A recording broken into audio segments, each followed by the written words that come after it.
અધ્યાય 15 શ્લોક 17.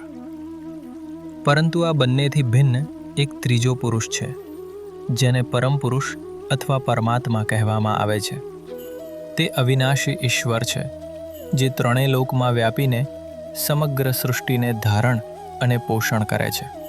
ભગવાન કહે છે કે ક્ષર પુરુષ અને અક્ષર પુરુષ આ બંને અસ્તિત્વમાં છે, પરંતુ આ બંનેથી પણ પરે એક સર્વોત્તમ પુરુષ છે. આ સર્વોચ્ચ પુરુષને પરમાત્મા અથવા પુરુષોત્તમ કહેવામાં આવે છે. હવે આપણે આ બધાની વ્યાખ્યા સમજીએ. 1. ક્ષર પુરુષ. શરીર અને મન સાથે તાદાત્મ્ય પામેલો જીવાત્મા, જે પરિવર્તનશીલ જગતમાં કાર્યરત હોવાથી નાશવંત દેખાય છે. 2. અક્ષર પુરુષ. અપરિવર્તનશીલ, સદા સાક્ષીરૂપ અને સર્વ અનુભવોને પ્રકાશિત કરતું શુદ્ધ ચૈતન્ય.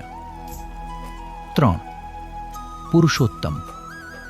ક્ષર અને અક્ષર બંનેથી પર રહેલું સર્વોચ્ચ પરમ તત્વ, જે સમગ્ર સૃષ્ટિનું મૂળ, આધાર અને નિયંતા છે. પુરુષોત્તમ સમગ્ર બ્રહ્માંડમાં વ્યાપ્ત છે અને સમગ્ર સૃષ્ટિનું ધારણ, પોષણ અને સંચાલન કરે છે. ભગવાને અગાઉ પણ કહ્યું હતું કે મારો જ એક સનાતન અંશ જીવ રૂપે દરેક શરીરમાં પ્રવેશ કરે છે. તે જ પરમાત્મા મારા અને તમારા અંતરમાં પણ આત્મા સ્વરૂપે પ્રકાશિત છે.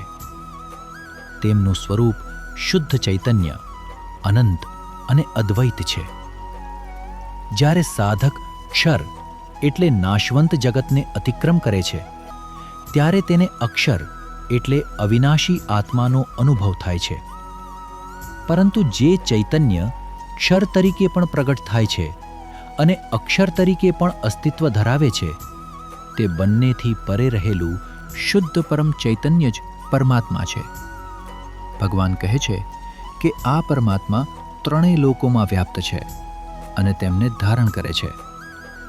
10મા અધ્યાયથી ભગવાન સતત એક જ મહાન સત્ય સમજાવી રહ્યા છે કે અનેકમાં દેખાતું બધું અંતે એક જ છે.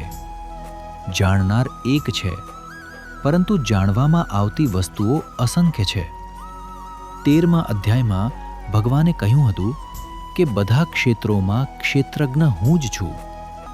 શરીરો અનેક હોવાથી એવું લાગે છે કે જાણનાર પણ ઘણા છે, પરંતુ હકીકતમાં દરેક શરીરમાં રહેલું ચૈતન્ય અલગ નથી. બધા ક્ષેત્રોમાં એક જ ક્ષેત્રજ્ઞ કાર્યરત છે. ફરક માત્ર શરીર, મન અને ઉપાધિઓનો છે. આને સમજાવવા માટે એક સુંદર ઉપમા આપવામાં આવે છે. ધારો કે એક ઘડો એક રૂમમાં મૂકેલો છે.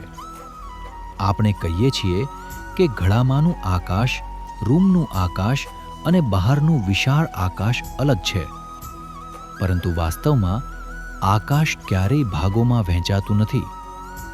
ઘડાની દિવાલો અને રૂમની દિવાલો માત્ર મર્યાદાનો ભાસ ઊભો કરે છે. જેમ જ ઘડો તૂટી જાય અને રૂમની દિવાલો દૂર થઈ જાય, તેમ સ્પષ્ટ થઈ જાય છે કે ઘડાનું આકાશ, રૂમનું આકાશ અને અનંત આકાશ ત્રણેય એક જ હતા. એ જ રીતે શરીર, મન અને અહંકારની ઉપાધિઓને કારણે એવું લાગે છે કે જીવાત્માઓ અલગ અલગ છે, પરંતુ જ્યારે આ ઉપાધિઓનો અતિક્રમ થાય છે, ત્યારે અનુભવ થાય છે કે એક જ અનંત પરમ ચૈતન્ય સર્વત્ર વ્યાપ્ત છે. 13મા અધ્યાયમાં ભગવાને કહ્યું હતું કે બધા ક્ષેત્રોમાં ક્ષેત્રજ્ઞ એક જ છે. હવે 15મા અધ્યાયમાં તેઓ એ જ સત્યને વધુ ઊંચા સ્તરે લઈ જઈને કહે છે કે ક્ષેત્રજ્ઞ પણ અંતે પુરુષોત્તમનું જ સ્વરૂપ છે. આ જ અદ્વૈત વેદાંતનું પરમ તત્વ છે.